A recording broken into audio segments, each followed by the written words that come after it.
What's going on, guys? Brian Moore here for Arsenal Brazilian Jiu-Jitsu with part 2 of our bullying video series. So in the previous video, we talked about what are some indicators that your child might be getting bullied. In this video, we're going to talk about a strategy for addressing those concerns, okay? So the first step is talk to your child. Now that sounds real generic, right? But when you have that conversation with your child, understand this. 60% of all bullying incidents are never reported to the parents. Why is that? Children are naturally hesitant to tell their parents. They're embarrassed. They don't feel like they have an advocate. They don't feel like they're going to be understood. So that first conversation is very important. So sit your child down, understand that they're probably not going to come clean with all the details right away, but be empathetic to them. Understand that, let them reassure them that they are loved, that they are cared for, and that you're here to help them. Okay? And let them come to you and give you that information. Okay? The second part of this is be your child's advocate and not a bystander. Now, what do I mean by that?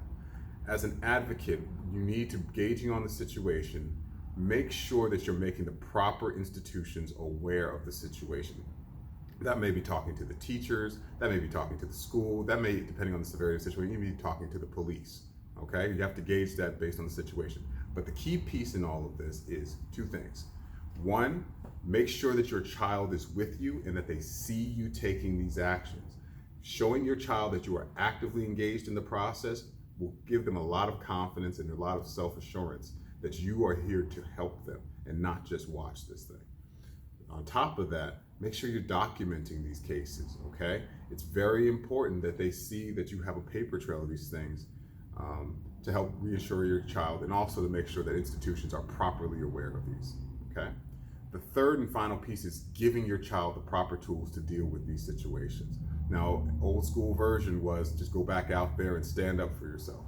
Well, that the modern age has changed a lot, okay? And so talking about going back out there is beyond just the physical fighting, something like a martial art or boxing or something like that. It's preparing the child for the mental aspect of conflict. How do I deal with the anxiety? How do I deal with the paralyzing fear? How do I deal with the potential social fallout from these things, right? And a good martial arts program that is inclusive, a good anti-bullying program will address all of those issues, the physical as well as the mental, okay? So in our next video, we're actually gonna talk more about how do you pick a good program for your child that an anti-bullying program or a good martial arts program to help arm your child with all the tools they need to deal with that last piece, okay? Talk to you soon.